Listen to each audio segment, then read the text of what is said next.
بسم الله الرحمن الرحيم.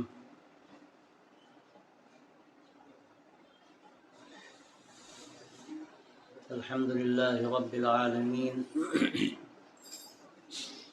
والصلاة والسلام على سيد المرسلين وخاتم النبيين سيدنا ونبينا ومولانا محمد وعلى آله وصحبه أجمعين وعلى من تبعهم بإحسان ودعا بدعوتهم واستنى بسنتهم واهتدى بهديهم إلى يوم الدين. أما بعد، فأعوذ بالله من الشيطان الرجيم. بسم الله الرحمن الرحيم. يا أيها الذين آمنوا قوا أنفسكم وأهليكم نارا وقودها الناس والحجارة عليها ملائكة غلاظ شداد لا يعصون الله ما أمرهم ويفعلون ما يؤمرون. صدق اللہ العظیم. میری معزز بہنوں، ماؤں اور بچیوں اور محترم حضرات، اللہ تبارک و تعالیٰ نے جو دین ہم سب کو عطا فرمایا ہے وہ صرف مردوں کے لیے نہیں ہے اور صرف عورتوں کے لیے بھی نہیں ہے.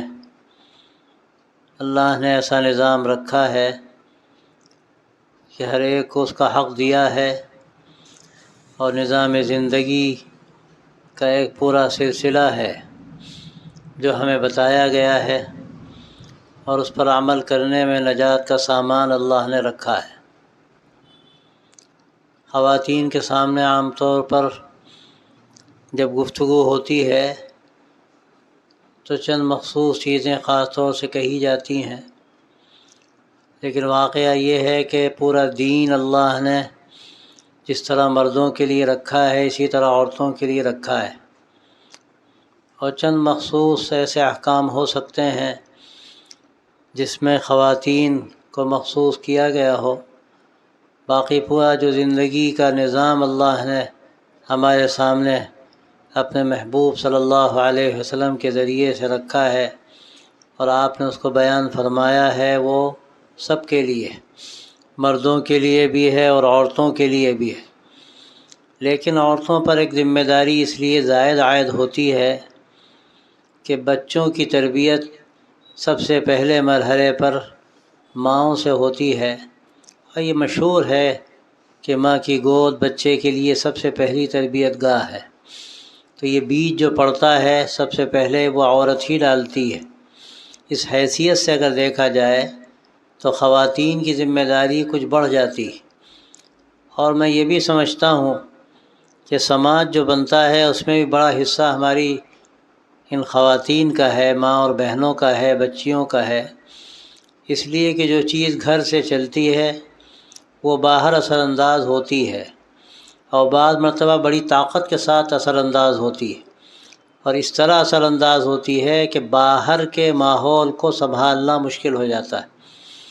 اگر گھر سے وہ مزاج صحیح بن جائے اور وہ نظام وہاں سے درست ہو جائے تو باہر کا نظام بڑی سہولت کے ساتھ بہتر بنایا جا سکتا ہے.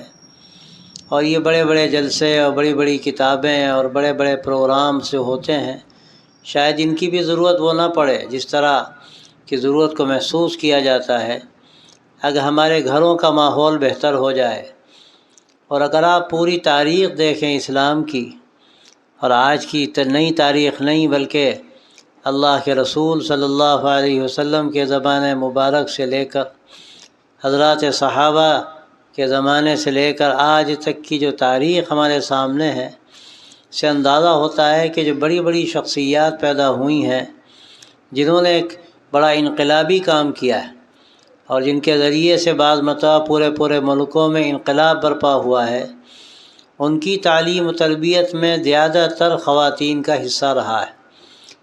ان کی ماؤں کا، کہیں ان کی بہنوں کا، یا اور کبھی ان کی جو قریبی محرم خواتین ہیں، پھوپھیوں اور خالاؤں کا ایسا کردار رہا ہے کہ جس سے اللہ تبارک و تعالیٰ نے کوئی ایسی شخصیت پیدا کر دی کہ جس نے ملکوں کی گویا کہ تقدیر بدل دی۔ ظاہر ہے کہ تقدیر تو اللہ کے اختیار میں ہے، وہ جیسا چاہتا ہے تقدیر بناتا ہے، بگاڑتا ہے، لیکن اللہ نے اس دنیا کے نظام کو ہمارے اعمال کے ساتھ جوڑا ہے۔ یہ دنیا دارالاسباب ہے، جیسے اسباب اختیار کیے جائیں گے اس کے مطابق اللہ کی طرف سے حالات ہمارے سامنے آئیں گے۔ تو یہ جو ہماری محنت ہے، ہماری کوششیں ہیں، ان کی بڑی اہمیت ہے۔ تو اس لیے خواتین کا جو نظام ہے گھروں کا، اس وقت سب سے زیادہ اس پر توجہ کرنے کی ضرورت ہے۔ اور آپ شاید جانتی ہوں کہ آپ وہ جو تاریخ ہمارے سامنے مختلف ملکوں کی ہے، مختلف تحریکات کی ہے، وہاں آپ دیکھیں گے پیچھے سے منفی اعتبار سے بھی اور مثبت طریقے پر بھی پیچھے بہت بڑا حصہ ہماری خواتین کا نظر آتا ہے۔ اگر وہاں سے نظام بہتر ہو جاتا ہے تو اس کے اثرات بہت دور تک جاتے ہیں، اور اگر وہاں نظام بگڑتا ہے تو وہ اثرات بھی بہت دور تک جاتے ہیں۔ میں آپ کے اس قصبے میں بات بیٹھ کر کہتا ہوں کہ اس وقت جو ہمارے حالات ہیں یہاں، اس میں ہماری مائیں اور ہماری بہنیں بہت اہم رول پلے کر سکتی ہیں، بہت اہم کردار ادا کر سکتی ہیں اگر وہ چاہیں۔ ہمارے سامنے بہت اس وقت مسائل پیدا ہو رہے ہیں اور بعض مرتبہ بڑی دشواریوں کا سامنا کرنا پڑتا ہے، اور پیچھے سے یہ اندازہ ہوتا ہے کہ اس میں بڑا حصہ ہمارے گھروں کا ہے۔ وہاں سے بعض مرتبہ ایسی رکاوٹیں کھڑی ہو جاتی ہیں کہ بعض بہت اہم کام ہو سکتے تھے ان کا ہونا مشکل ہو جاتا ہے، اور بعض مرتبہ اس کے بالکل برخلاف ایسا بھی ہوتا ہے کہ وہاں سے اگر ارادے ہو جاتے ہیں تو کاموں میں بڑی آسانیاں اور بڑی سہولتیں پیدا ہو جاتی ہیں۔ آپ دیکھیے جو دین کی خدمت کرنے والے ہیں ان کو اگر پیچھے سے ان کے گھروں سے سہولتیں حاصل ہو جائیں تو ان کے کاموں میں کیسی برکت بھی ہوتی ہے اور آسانیاں بھی ہوتی ہیں، اور اگر وہاں سے رکاوٹیں کھڑی کر دی جائیں تو بہت دشواریاں ہوتی ہیں۔ اور بعض مرتبہ ہم نے دیکھا ہے کہ ہمارے نوجوان بڑی نیتیں کرتے ہیں، بڑے ارادے کرتے ہیں، لیکن بعض ایسی گھروں کی رکاوٹیں سامنے آتی ہیں کہ وہ چاہنے کے باوجود کوئی بڑا کام نہیں کر پاتے۔ ایسی قربانی کہ آدمی سب کچھ توڑتا ہوا آگے نکلتا چلا جائے اور ہر طرح کی رکاوٹوں کو وہ بالکل نظر انداز کر دے، ایسا تو خال خال ہوتا ہے۔ تاریخ میں شخصیتیں ایسی بھی پیدا ہوئی ہیں جن کے سامنے اگر پہاڑ بھی آ گئے تو پہاڑوں کو انہوں نے ادھر سے ادھر کر دیا، اور اگر سمندر بھی آ گئے تو یہ بات کہی جاتی ہے کہ ان سمندروں میں انہوں نے راستے بنا لیے۔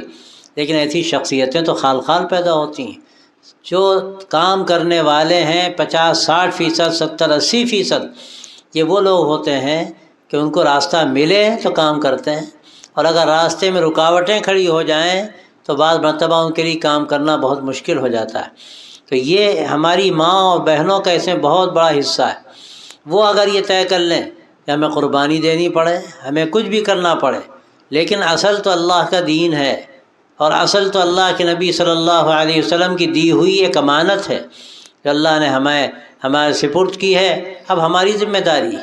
ہمارے بڑوں نے کیا کیا، آپ یہیں بھٹکل کی تاریخ اٹھا کر دیکھیے، یہاں جو بڑی بڑی شخصیات پیدا ہوئی ہیں، اور یہاں کا اس سے پہلے جو ایک ماحول رہا، ایک مزاج رہا ہے، کسی درجے میں قربانی کا مزاج رہا ہے، کسی درجے میں زہد کا مزاج رہا ہے۔ یہ مزاج جو آج ہم کو نظر آتا ہے، یہ مزاج ہمیشہ سے نہیں تھا۔ اللہ نے برکت دی، اللہ نے سہولتیں عطا فرمائیں، الحمدللہ یہاں مزاج ہے، لوگ تجارت کرتے ہیں، دنیا کے ملکوں میں جاتے ہیں، اور یہاں بھی اللہ تعالیٰ توفیق دیتا ہے، اللہ مزید برکت عطا فرمائے۔ لیکن مسئلہ سب سے بڑا یہ ہے کہ اس مال کو، جس کو اللہ نے خیر کہا ہے قرآن مجید کے اندر، یہ مال ہمارے لیے فتنے کا ذریعہ نہ بن جائے۔ اور اکثر یہ ہوتا ہے حدیثوں میں، اسی لیے اس کو فتنہ کہا گیا ہے۔ یہ اموال جو ہیں، یہ اموال اور اولاد، یہ اکثر ایسا ہوتا ہے کہ فتنہ بن جاتے ہیں۔ حقیقت میں فتنہ نہیں ہے، یہ نعمت، مال بھی نعمت اور اولاد بھی نعمت ہے، لیکن اگر اس کا صحیح استعمال نہ ہو اور اس کو غلط رخ دے دیا جائے تو پھر یہی فتنہ ہے۔ عام طور پر ہوتا ہے، دولت کے بارے میں یہ بات کہی جاتی ہے کہ دولت آتی ہے تو مصیبتیں لاتی ہے۔ کون سی مصیبتیں لاتی ہے؟ یہ مصیبتیں دنیا کے اعتبار سے اگر دیکھا جائے تو ہمیں سمجھ میں نہیں آئیں گی۔ ہمارے اچھے مکانات ماشاءاللہ بن رہے ہیں، ہمارے لیے سہولتوں کا انتظام ماشاءاللہ ہو رہا ہے، سب کچھ ہے، لیکن میں آپ سے پوچھتا ہوں کہ جو دل کا سکون پہلے حاصل تھا، کیا وہ دل کا سکون آج ہم کو حاصل ہے؟ وجہ اس کی کیا ہے؟ وجہ یہ ہے کہ اس کا صحیح استعمال نہیں۔ تو یہ اگر ہم طے کر لیں، ہماری خواتین طے کر لیں، ہماری مائیں اور بہنیں طے کر لیں کہ ہم محنت کریں گے لیکن ہم اپنے بچوں کی صحیح تربیت کریں گے، ہم محنت کریں گے اور قربانی دیں گے لیکن اپنے بچوں کو دین کی خدمت میں لگائیں گے، اپنے بچوں کو اللہ کے نبی صلی اللہ علیہ وسلم کے مشن میں لگائیں گے، یہ اگر ہم طے کریں تو اس کے بڑے گہرے اثرات پڑتے ہیں۔ ہمارے ہاں قریبی دور میں ہم نے دیکھا ہے، حضرت مولانا عابد صاحب کی والدہ کو ہم نے خوب دیکھا ہے، جب وہ تذکرہ کرتی ہیں ابتدائی اپنی زندگی کا، کیسی قربانی کی زندگی تھی۔ اکثر یہ ہوتا تھا کہ فاقے کی نوبت آتی تھی، اور خود وہ کہتی ہیں کہ اپنے بچوں کو ہم نے لکھنؤ پڑھانے کے لیے بھیجا اور ان کے ماموں نے ان کی کفالت کی۔ ہمارے گھر کا حال تو یہ تھا کہ اگر ایک جوڑا کپڑا بنا دیا گیا تو اس کو سال بھر چلایا جانا ہے، پیبند لگانے ہیں، اور کوئی صورتحال شروع میں تو گھرانہ زمینداروں کا تھا، لیکن زمینداری جب ختم ہوئی تو بس پھر ایسے حالات پیدا ہوئے کہ بڑی دشواریوں کا سامنا کرنا پڑا۔ اور جب انہوں نے اپنے بچوں کو بھیجا دینی تعلیم کے لیے تو دور ایسا تھا، زمانہ ایسا تھا، لوگوں نے طعنے دیے کہ کیا کریں گے دین کی تعلیم حاصل کر کے، یہ تو ان کے لیے تو شاید 2 وقت کا کھانا بھی میسر ہونا مشکل ہو جائے۔ لیکن انہوں نے سب کچھ برداشت کیا، طعنے بھی سنے اور فاقے بھی برداشت کیے، ہر طرح کی دشواریاں بھی اٹھائیں، لیکن یہ طے کیا کہ اپنے بچوں کو ہمیں دین کی تعلیم دینی۔ تینوں کو انہوں نے قربانیوں کے ساتھ دین کی تعلیم دی۔ کیسی قربانی؟ ان کے شوہر کا قصہ یہ تھا کہ وہ گونگے تھے، بہرے تھے، بول نہیں سکتے تھے، معذور تھے وہ، اور ظاہر معذور ہونے کی وجہ سے کمائی کی کوئی شکلیں نہیں تھیں، کھیت کھلیان سے کچھ آ گیا تو آ گیا، نہیں آیا تو بس پھر صبر کے ساتھ اور شکر کے ساتھ زندگی بسر ہوتی تھی۔ لیکن انہوں نے سب کچھ برداشت کیا، اور چاہتی، تینوں بیٹے تھے، ان کو آگے بڑھاتی دنیا کے اعتبار سے، ان کو کمانے کے لیے بھیجا جاتا اور ساری چیزیں ہوتی۔ بلکہ ہم نے لطیفہ سنا ہے، ان کے والد مرحوم جو تھے وہ چونکہ معذور تھے، اور ظاہر جو معذور ہوتا ہے اس کے فہم کا جو انداز ہوتا ہے بہت کچھ ہوتا ہے، لیکن وہ بڑے دیندار بھی تھے اور ماشاءاللہ پڑھے لکھے بھی تھے۔ جب ان کی کوئی بات نہیں سمجھتا تھا تو وہ لکھ کے بتاتے تھے، اور پڑھنے والا پڑھ لیتا تھا، سمجھ جاتا تھا۔ لیکن ظاہر ہے وہ جو زہد و تقوی کا معیار ہونا چاہیے اس میں وہ معیار شاید نہ رہا ہو۔ تو ہم نے خود سنا ہے لطیفہ کہ لذبے کے بعد بڑے اساتذہ تھے، ان کے بڑے اچھے مکانات بنے، تو کہنے لگے کہ رابع کو دیکھو لذبے میں پڑھاتے ہیں، فلاں کے تو اچھے مکانات بن گئے، ان کے پاس تو کچھ نہیں ہے۔ تو یہ خیال پیدا ہوتا تھا، لیکن والدہ یہ کہتی تھی کہ ہمیں کچھ نہیں چاہیے، ہم تو بس یہ چاہتے ہیں کہ اللہ ان کو دین کے لیے قبول فرما لے۔ اللہ نے ان کی حسن اس نیت کے نتیجے میں ان کے تینوں بیٹوں کا آفتاب و ماہتاب بنایا۔ ان کے والد گونگے تھے، بہرے تھے، معذور تھے، سب کچھ تھا، لیکن وہ دیندار تھے۔ والدہ کو اللہ نے ایسا بنایا، بڑی صابرہ اور بڑی عجیب غریب خاتون تھی۔ ہم نے تم کو خوب دیکھا کہ ایسی انہوں نے قناعت کی زندگی شروع میں بسر کی اور آخر تک کی۔ وہ دولت جب آنا بھی شروع ہوئی تو ان کو کوئی مناسبت نہیں تھی۔ میں نے دیکھا ہے کھانا کھا رہی ہیں، کوئی غریب آیا، اس نے کہا کہ ہمیں بھوک ہے، ہمیں کھانے کی ضرورت ہے، جتنا کھایا تھا کھایا، باقی اٹھا کے پورا کا پورا دے دیا۔ گھر والے پریشان ہوتے تھے، کبھی کبھی ایسا ہوا کہ 3 مرتبہ ان کو کھانا دیا گیا، اور کوئی آیا کھانا اپنا ایک آدھ دونے والے کھائے، پورا کا پورا دوسروں کو دے دیا۔ یہ مزاج تھا ان کا، اور انہوں نے اسی طرح اپنے بچوں کی تربیت کی۔ تو اللہ نے مولانا عابد صاحب پیدا کر دیے، ماں واصف صاحب پیدا کر دیے، ماں ثانی صاحب پیدا کر دیے۔ لیکن یہ جو کچھ ہوتا ہے یہ ایسے نہیں ہوتا کہ آدمی بٹن دبائے اور ہو جائے، اس کے لیے قربانی دینی پڑتی، اس کے لیے تھوڑا سا پتے ماری کرنی پڑتی، تھوڑا سا اپنی زندگی کے معیار کے بارے میں سوچنا پڑتا ہے۔ ان کی زندگی کا معیار شروع میں اگر آپ دیکھیے تو معمولی نہیں تھا۔ یہ وہ گھرانہ ہے زمینداروں کا، وہ خود بتاتے ہیں کہ شروع میں ہم نے دیکھا کہ بعض مرتبہ کھڑکھڑوں پر اشرفیاں لائی جاتی تھیں، جو ان کے بڑے بڑے گاؤں تھے، اور گاؤں کی جو بات گزاری آتی تھی وہ بعض مرتبہ بڑی دولت کی شکل میں لائی جاتی تھی۔ سب کچھ تھا، ختم ہو گیا سب، لیکن انہوں نے یہ نہیں سوچا کہ وہ ختم ہو گیا تو ہم دوبارہ اس کو فراہم کرنے کی کوشش کریں. اور ماشاءاللہ 3 بیٹے ہیں، اگر کمائیں گے تو بہت کچھ ہو جائے گا اور زیادہ مل جائے گا. انہوں نے دیکھا ان کے ماموں کو اللہ نے جو توفیق دی، ان کے بڑے ماموں ڈاکٹر عبدالعلی صاحب اور چھوٹے ماموں مولانا علی میاں صاحب، اور وہ دونوں ان کے بڑے بھائی تھے. تو وہ کہتی تھیں کہ بس ان کی تربیت میں رہو اور جس طرح وہ کہیں وہ کرو. اور مولانا علی میاں صاحب کا حال بھی شروع میں یہ تھا کہ فاقے کی نوبت آتی تھی. خود مولانا نے لکھا ہے کہ ایک مرتبہ حالت یہاں تک پہنچی کہ ہم نے گھڑی نکالی اور سوچا چوراہے پر جا کر بیچیں اور بیچ کے کچھ کام چلائیں. لیکن سوچا کسی نے اگر سوچ لیا کہ پتہ نہیں چرا کر لائیں کہاں سے لائیں تو کیا ہوگا، ہمت نہیں پڑی اور پھر خاموش ہو کے بیٹھ رہے. لیکن وہ زمانہ فاقوں کا تھا. یہاں تک نوبت آئی. اور عجیب بات یہ بھی آپ کو ہم سناتے ہیں، ان فاقوں کے زمانے میں پیشکشیں ہوئیں علی گڑھ مسلم یونیورسٹی کی طرف سے اور عثمانیہ یونیورسٹی کی طرف سے. جب کچھ نہیں تھا، مولانا کو 50 روپے ملتے تھے ندوۃ العلماء سے، جو مولانا نے چند سال لیے اور بند کر دیے. وہاں سے پیشکش 700 کی ہوئی، ایک جگہ 400 کی ہوئی، لیکن مولانا نے دونوں جگہ معذرت کی اور یہ بات خط میں لکھی کہ ہم لوگوں کا یہ طریقہ نہیں ہے. دین کی خدمت کرنے والوں کو تو جو زندگی ہے اس پر صبر کرنا چاہیے، اللہ اسی میں برکت پیدا فرما دیتا ہے. پیوستہ رہ شجر سے امید بہار رکھ، یہ حضرت مولانا رحمۃ اللہ علیہ سناتے تھے اور کہتے تھے. تو یہ تھوڑا سا جو زندگی میں قناعت کا مزاج ہوتا ہے، اس کے نتیجے میں اللہ تبارک و تعالیٰ پھر ایسی اولادیں پیدا کرتا ہے، نسلوں میں ایسی شخصیتیں پیدا کرتا ہے جو اللہ تعالیٰ کی طرف سے کھڑی کر دی جاتی ہیں اور بڑے بڑے کام اللہ تعالیٰ ان سے لیتا ہے. تو میں آپ سے خاص طور سے یہ بات کہنا چاہتا ہوں، اور یہ بات میں نے پہلے بھی آپ سے عرض کی ہے، اپنی ماں اور بہنوں سے، اپنی بچیوں سے تھوڑا سا ادھر توجہ دینے کی ضرورت ہے.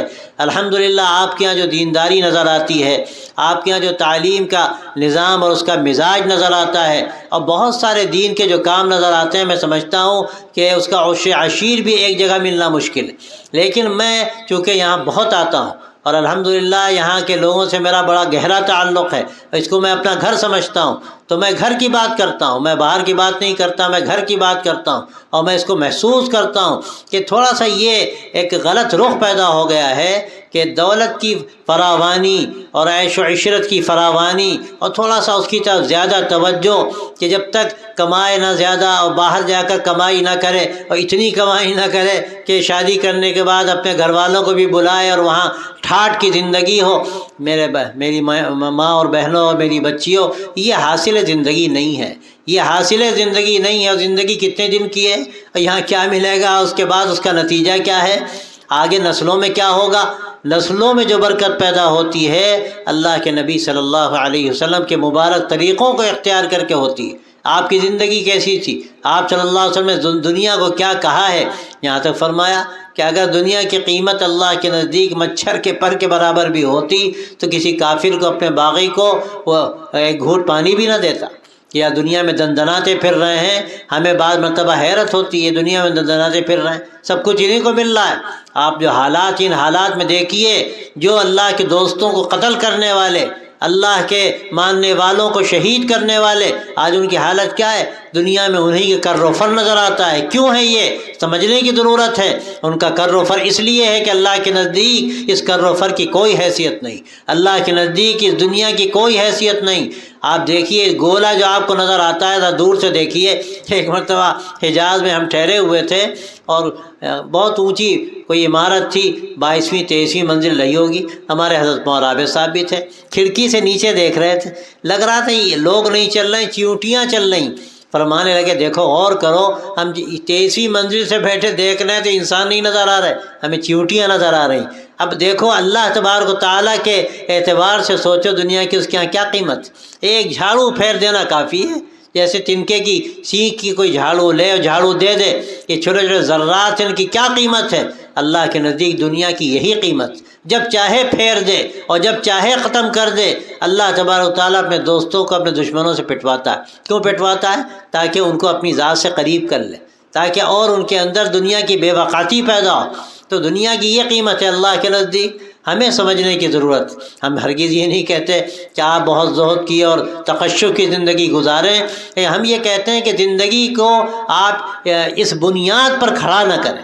زندگی کو اس بنیاد پر آپ کھڑا نہ کریں۔ آپ یہ سوچیں کہ ہمارے بڑوں نے جس طرح یہاں زندگی گزاری ہے، 2 وقت کی روٹی مل گئی، الحمدللہ عزت کی روٹی ہے، کھانا مل گیا، مکان ہم نے بنا لیا، بہت شاندار قسم کے پتھر لگائے جا رہے ہیں، اعلیٰ سے اعلیٰ مکانات بنائے جا رہے ہیں، ٹھیک ہے یہاں کا ایک مزاج ہے، ایک ماحول ہے، کوئی حرج نہیں کسی درجے میں کر لیا جائے، لیکن اس میں پھر جو مقابلہ آرائی شروع ہوتی ہے کہ ان کا مکان ایسا بنا تو ہمارا مکان ایسا بننا چاہیے، وہ فلاں جگہ کماتے ہیں دبئی میں، ان کی تنخواہ ہمارے بیٹے کی تنخواہ اس سے زیادہ ہونی چاہیے۔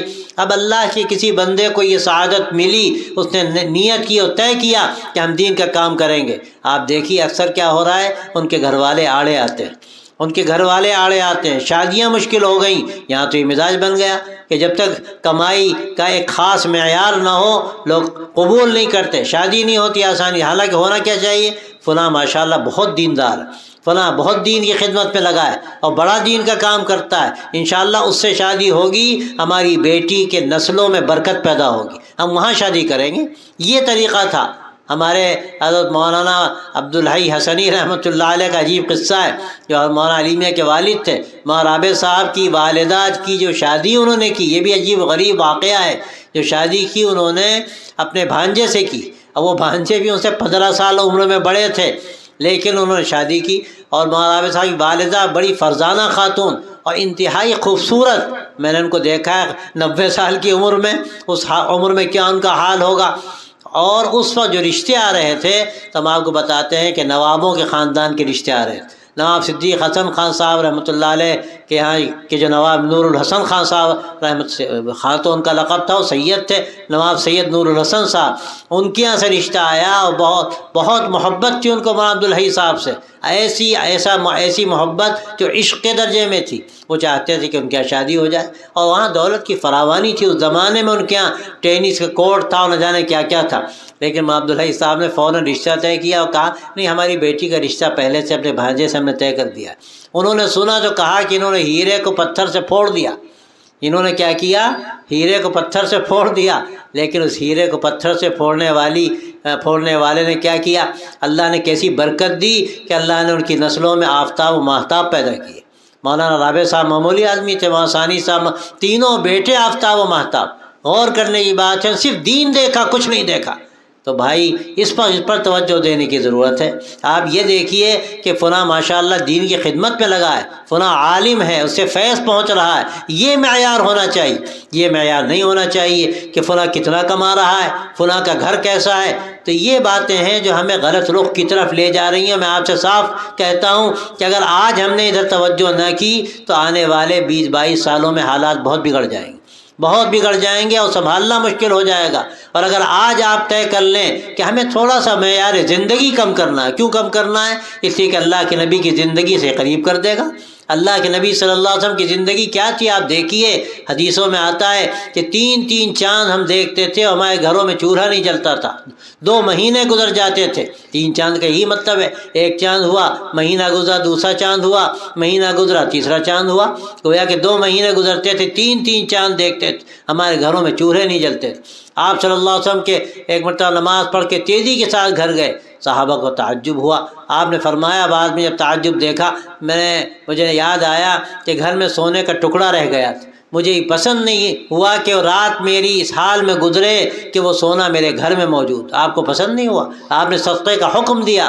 ایسے ایک نہیں سینکڑوں واقعات ہیں آپ صلی اللہ علیہ وسلم کی زندگی میں۔ حضرات حسنین کو دیکھا آپ نے کہ وہ کڑے پہنے چلے آ رہے ہیں، آپ نے انتہائی ناپسند فرمایا، یہاں تک کہ اپنے گھر والوں کے لیے سونے کا زیادہ استعمال آپ کو پسند نہیں ہوا، ہاتھی کے دانت کے زیورات بنا کے آپ نے حضرت فاطمہ کو دے دیے۔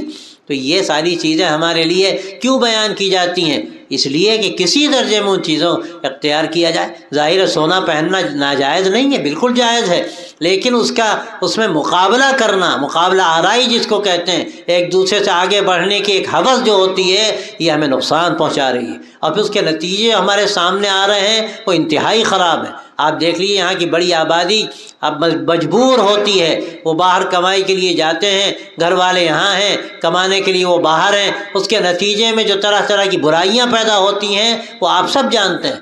تو میں آپ سے آپ کے گھر کے فرد کی حیثیت سے کہتا ہوں، اور شاید دوسرا یہ کھل کر اتنی باتیں نہ کہے، لیکن آپ کی محبت میں کہتا ہوں، یہاں سے بھٹکل سے جو میرا تعلق ہے وہ سب جانتے ہیں کہ شاید ہی ایسا تعلق میرا کسی اور دوسری جگہ سے ہو۔ میں بار بار آتا ہوں، کتنے ہزاروں کلومیٹر دور ہے ہمارا لکھنؤ، لیکن بھٹکل تو گویا کہ لکھنؤ کا حصہ ہے۔ وہاں والوں کا یہاں سے گہرا تعلق ہے، اور یہاں والوں کا وہاں والوں سے بڑا گہرا تعلق ہے، ہمارا خاندانی تعلق ہے۔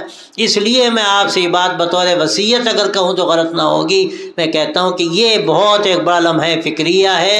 آپ اپنی زندگی کو تھوڑا بدلنے کی کوشش کیجیے۔ آپ یہاں پر آئے ہیں تو آپ یہاں سے لے کر جائیے کہ ہم انشاءاللہ اب معیار دنیا کو نہیں بنائیں گے، معیار ہم دین کو بنائیں گے۔ ہاں دنیا ہے بہت اچھی بات، لیکن ہم معیار دنیا کو نہیں بنائیں گے۔ اگر کوئی اچھا ہمیں رشتہ مل رہا ہے دیندار کا، چاہے وہ کمائی میں درجہ کم ہو، بہت کم ہو، لیکن فاقہ نہیں کر رہا ہے، آرام سے کما رہا ہے، کھا رہا ہے، زندگی گزر رہی ہے، بہت عیش کی زندگی نہ صحیح، ہم وہاں بیٹی دیں گے کہ وہاں پر نسلوں میں ایسی برکتیں پیدا ہوں گی، اور کیا بعید ہے کہ پھر ایسے بڑے بڑے لوگ پیدا ہو جائیں، مہارابے اور مہابازے پیدا ہو جائیں، کیا مشکل ہے؟ تو یہ ہے اصل ہماری فکر کی بات ہے۔ معلیمیہ رحمۃ اللہ علیہ کی والدہ کا بھی حال یہی تھا، وہ بڑے امیر گھرانے کی تھی اور زمیندار گھرانہ تھا، اور ان کی شادی ماں عبدالحی صاحب سے ہوئی، اور یہ مولویوں کا گھرانہ تھا۔ لیکن شاہ زیاء النبی صاحب رحمۃ اللہ علیہ بڑے اللہ والے تھے، انہوں نے کچھ نہیں دیکھا، انہوں نے دیکھا ایک مولوی ہے، اللہ والا دیندار نوجوان ہے، انہوں نے خود کہا کہ ہم چاہتے ہیں کہ ان سے میری بیٹی کا رشتہ ہو۔ حالانکہ وہ دوسری شادی تھی، ماں عبدالحی صاحب کی پہلی بیوی کا انتقال ہو گیا تھا، تو یہ دوسری شادی تھی، لیکن بڑے ذوق شوق سے انہوں نے کی۔ اور حال کیا تھا، یہ لکھا ہے کتابوں میں اور اپنے گھروں میں خوب سنا ہم نے کہ ان کے یہاں بڑی دولت کی فراوانی تھی، تو ان کی جو والدہ تھیں حضرت مولانا کی نانی، وہ صبح صبح اپنے کام کرنے والی کو بھیجتی تھی کہ جاؤ دیکھو گھر میں کھانا پک رہا ہے کہ نہیں پک رہا ہے۔ اور حضرت کی والدہ کی حمیت کا عالم یہ تھا، ماں تھی وہ چاہتی تو ہاں کھانا نہیں ہے اماں سے کہنا بھیج دیں، وہ یہ کرتی تھی، جلدی سے ان کو پتہ چل جاتا تھا وہ آ رہی ہے، تو پانی بھر کے پتیلی میں اور کچھ تھوڑی چٹ پٹ وہ لکڑیاں چھوٹی موٹی جو پڑی ملتی تھیں وہ لگا دیتی تھی، اور وہ ڈیگچی چڑھا دیتی تھی تاکہ وہ آ کے دیکھے کہ چولہا جل رہا ہے اور ڈیگچی چڑھی ہوئی ہے۔ یہ کون کرے گا؟ یہ مولانا علی میاں کی والدہ، اللہ والی خاتون، ان کے واقعات تو عجیب و غریب ہیں۔ اللہ نے ان کی اس حسن نیت کے نتیجے میں، اس زہد کے نتیجے میں، وہ زہد ایسا نہیں تھا کہ ان کے گھر میں شروع سے وہ رہی ہو، فقر و فاقہ رہا ہو، وہاں تو بہت سہولتیں تھیں، لیکن یہاں انہوں نے ایسے گھر میں آئیں، مولویوں کا گھرانہ تھا، تو ایک مرتبہ حرف شکایت زبان پر نہیں لائیں، بلکہ انہوں نے بار بار یہ کہا کہ اس گھر میں آئے تو اللہ نے برکت ہی برکت عطا فرمائی، اور نسلوں میں برکت عطا فرمائی۔ مولانا علی میاں پیدا ہو گئے، مولانا صاحب کی والدہ پیدا ہو گئیں، یہ بڑی برکت کی چیز ہے۔ آدمی جب دین کو سامنے رکھے، اللہ کے لیے تھوڑی سی قربانی کا جذبہ پیدا کر لے، اللہ تعالیٰ بعض مرتبہ 7 نسلوں تک اس کا فیض پہنچاتے ہیں، اس کی برکتیں نظر آتی ہیں۔ تو میں یہ بات آپ سے خاص طور سے کہنا چاہتا ہوں، باقی الحمدللہ آپ کے یہاں بہت کچھ ہے، سب کچھ ہے، لیکن اس کے نتیجے میں جو دولت کی ایک ریل پیل ہے، اور پھر اس کے نتیجے میں جو ایک طرح کا تقابل پیدا ہو گیا ہے، مقابلہ آرائی آپ کہہ لیجئے، فلاں ایسا تو فلاں ایسا، یہ بہت خطرناک بات۔ آپ دین کو ترجیح دیجئے، آپ دنیا کو ترجیح نہ دیجئے، اور یہاں سے طے کر کے جائیے۔ میں سمجھتا ہوں بڑی تعداد میں ہماری مائیں بہنیں بیٹھی ہیں، آج اپنی نیت کو بدل لیں کہ اپنے بیٹے کی ہم شادی کر رہے تھے، اپنی بیٹی کی ہم شادی کر رہے تھے، ہم دیکھ رہے تھے کہ وہ گھر کیسا ہے، کمانے والا کیسا ہے، اور اس کے جو آمدنی کے ذرائع ہیں وہ کیا ہیں، لیکن آج ہم نیت بدلتے ہیں، ہم یہ دیکھیں گے اس کے اندر دینداری کتنی، اس کے پاس علم کتنا ہے، وہ دین کے کام میں کتنا لگا ہے، یہ ہمارے لیے اصل معیار فضیلت ہے۔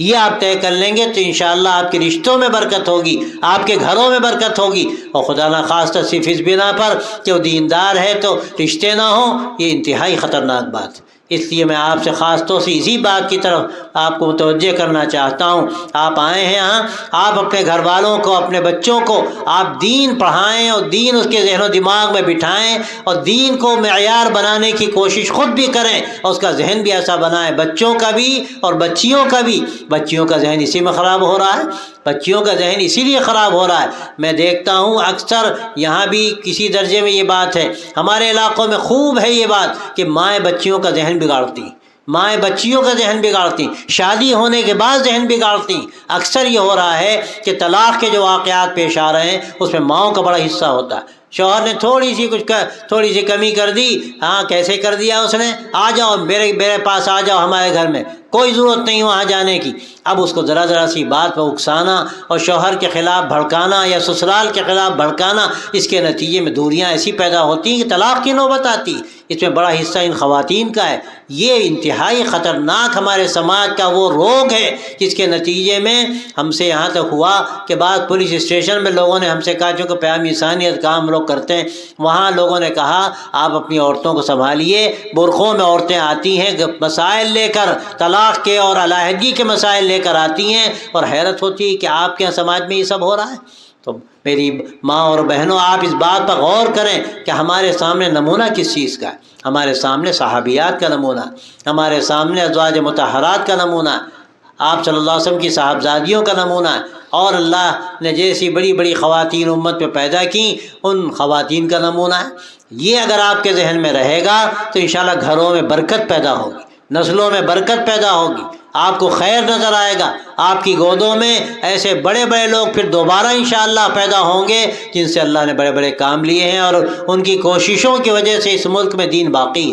حضرت سید احمد شہید رحمۃ اللہ علیہ کی والدہ کا حال کیا تھا آپ نے سنا ہے کہ ایک مرتبہ مسئلہ سامنے آیا اور ضرورت تھی کہ وہ نکل جائیں اور اپنی جان کی بازی لگا دیں، کوئی ایسی بات پیش آئی تھی اور انہوں نے نیت کی میں جا رہا ہوں اللہ کے لیے، اور شہید ہونا ہے تو شہید ہو جاؤں گا۔ ان کی جو کھلائی تھی اس نے روک لیا۔ والدہ نماز پڑھ رہی تھی کہ بھی ٹھہر جاؤ، ماں نماز پڑھ لے تو جانا۔ نماز پڑھ کے جب انہوں نے اجازت لی تو انہوں نے کہا بیٹے سے، بیٹا تمہیں ہم سے اجازت لینے کی ضرورت تھی، اور کھلائی سے کہا تم نے کیوں روکا؟ یہ جان کیوں ہے؟ اللہ کے دین کے لیے ہے، اگر یہ جان اللہ کے دین کے لیے قربان ہو جائے اس سے بڑھ کر میرے لیے سعادت کیا ہے؟ یہ کتنی بڑی بات، اللہ کے دین کو اصل سمجھنا، اس کو معیار بنانا کہ جان کی بازی بھی لگا دی جائے۔ اور دولت کی کیا چیز ہے جان کے آگے؟ جان کے آگے دولت کیا چیز ہے؟ تو یہ جذبہ پیدا ہو، اصل دین ہے، اور دین کے لیے ہمیں اپنے اولاد کو لگانا ہے، کھپانا ہے، اور تھوڑی سی قربانی دینی پڑے تو دینی ہے۔ اگر ہمیں اچھے کھانے میسر نہیں ہوتے، اچھی گاڑیاں میسر نہیں ہوتی، اچھے مکانات میسر نہیں ہوتے، کوئی حرج نہیں، لیکن ہمیں ایک مثالی زندگی تو مل رہی، ہمیں ایک ایسی زندگی تو مل رہی ہے کہ جو نسلوں تک اس کے اثرات، اس کی برکات دے کر جائے گی، اور کیا بعید ہے کہ اس کے نتیجے میں اللہ ایسی شخصیتیں پیدا کر دے جن کی آج ضرورت ہے۔ اور یہ اصل ہماری بنیادی یہ محنت ہے۔ اس محنت میں اگر ہم نے تھوڑا سا ارادہ کر کے آگے بڑھنے کی نیت کر لی، انشاءاللہ آپ اس کے بہتر ثمرات اپنے سامنے محسوس کریں گی۔ میں یہی بات پھر دہراتا ہوں، آپ طے کر لیجئے کہ اپنے بچوں کو آپ کو دین کے لیے لگانا ہے، چاہے قربانی دینی پڑے، اور دین کو اصل معیار قرار دینا ہے، چاہے تھوڑی سی دشواریاں ہوں۔ آپ نے اگر یہ طے کر لیا، آپ کے گھروں کا ماحول اور مزاج بدل جائے گا۔ اور دیکھیے ماؤں کا جو مزاج ہوتا ہے بچوں پہ بہت زیادہ اس کے اثرات پڑتے ہیں، بہت زیادہ اس کے اثرات پڑتے ہیں، اور اکثر ہم نے دیکھا کہ بچے ماؤں پر جاتے ہیں۔ بچے ماؤں پر اس لیے جاتے ہیں کہ بیج وہاں سے پڑتا ہے، جیسا بیج ہوگا ویسے درخت نکلے گا۔ اب اگر خدا نخواستہ شروع سے دنیا داری کا بیج پڑ گیا اور دنیا کی باتیں ہی گھر میں ہونے لگیں تو بچوں کی کیا تربیت ہوگی، کیا پروان چڑھیں گے وہ؟ تو یہ ایک بہت بڑا ہمارے سامنے مسئلہ ہے، اور انشاءاللہ اگر آپ طے کر لیں تو یہاں تو ہر طرح کا خیر موجود ہے۔ تھوڑی سی آپ کی کوشش اور تھوڑا سا آپ کا ارادہ انشاءاللہ ایسی برکت گھروں میں پیدا کرے گا، اور پھر اس کے نتیجے میں انشاءاللہ ایسی نسلیں پیدا ہوں گی جو ہماری سرمایہ فخر ہوں گی، یہاں دنیا میں بھی آپ کے لیے باعث فخر ہوں گی، اور انشاءاللہ مرنے کے بعد تو سب سے بڑا ہمارے لیے وہی سرمایہ ہے۔ اگر ہمارا بیٹا بڑا دولت مند ہو گیا اور اس نے 10 مکانات بنا لیے اور 10 فلیٹ بنا لیے اور 10 گاڑیاں خرید لی، لیکن مرنے کے بعد کیا وہ چیزیں ہمارے کام آئیں گی؟ لیکن اگر ہمارے بیٹے نے دین کا کام کیا اور اس کے ذریعے سے سینکڑوں کو ہدایت مل گئی، ہم تو کہتے ہیں 2 کو ہدایت مل گئی، تو یہ معمولی چیز نہیں ہے۔ ہماری تربیت کے نتیجے میں ہمارے بیٹوں نے جو دین کا کام کیا اس کا پورا اجر انشاءاللہ ماں باپ کو ملتا ہے، والدین کو سب سے بڑھ کر میں سمجھتا ہوں ماں کو ملتا ہے، اس لیے کہ ماں کی گود سب سے پہلی تربیت گاہ ہے۔ تو یہ اصل چیز ہے، اس پر ہمیں توجہ دینے کی ضرورت ہے۔ اگر انشاءاللہ ہم نے اس کی کوشش کی تو اس کو بہت بہتر اثرات اور بہت بہتر نتائج آپ کے سامنے آئیں گے، بلکہ آپ کو تو اس میں ہمت افزائی کرنی چاہیے اپنی اولاد کی۔ اگر کہیں تھوڑا سا تقابل آ جائے، ایک طرف دین ہو اور ایک طرف دنیا ہو، ایک طرف کوئی دین کا اعزاز و فخر ہو، خدمت ہو، اور ایک طرف دنیا کی ریل پیل ہو اور فراوانی ہو، تو آپ کہیں بیٹا مجھے نہیں چاہیے یہ دنیا، میں تو چاہتی ہوں کہ تم ایسی زندگی اختیار کرو جو صحابہ کی زندگی تھی، اولیاء اللہ کی زندگی تھی۔ میں تو شیخ عبد القادر جیلانی کی ماں بننا چاہتی ہوں، میں کسی سیٹ کی اور دولت مند کی ماں بننا نہیں چاہتی۔ میرے کام دنیا میں کیا آئے گا، مرنے کے بعد کیا آئے گا، یہ چیز اصل ہے باعث فقر، باعث امتیاز۔ انشاءاللہ اگر ہم نے یہ طے کر لیا، ہمارے گھروں کے حالات بہتر ہوں گے۔ اور میں بہت سی چیزیں نہیں کہہ رہا ہوں، لیکن میں صاف آپ سے یہ بات اشاروں میں اگر کہوں تو کہہ سکتا ہوں کہ یہ اگر خیر پیدا ہو گیا تو 10 خرابیاں انشاءاللہ نکل جائیں گی، 10 خرابیاں انشاءاللہ نکل جائیں گی۔ اور بہت سی باتیں خرابیوں کی ایسی پیدا ہو رہی ہیں کہ وہ بہت خطرناک ہے، اگر ان کی طرف توجہ نہ کی گئی تو حالات بگڑ جائیں گے۔ لیکن انشاءاللہ یہ بنیاد اگر اپنے دین کی مضبوط کر لی اور گھروں کا ماحول ہم نے صحیح کر لیا تو آپ دیکھیں گے انشاءاللہ حالات بہتر ہو جائیں گے۔ اللہ تبارک و تعالیٰ آپ کے آنے کو قبول فرمائے۔ میں بارہا آپ سے روبرو ہو چکا ہوں، پہلے بھی جامعات الصالحات میں مختلف مواقع پر مجھے بات کہنے کا موقع ملا ہے، اور شاید میں نے یہ باتیں اکثر کہی ہیں، اور میں یہ مناسب سمجھتا ہوں کہ چاہے بات دہرائی جائے لیکن وہی بات کہی جائے جس کی ضرورت ہے۔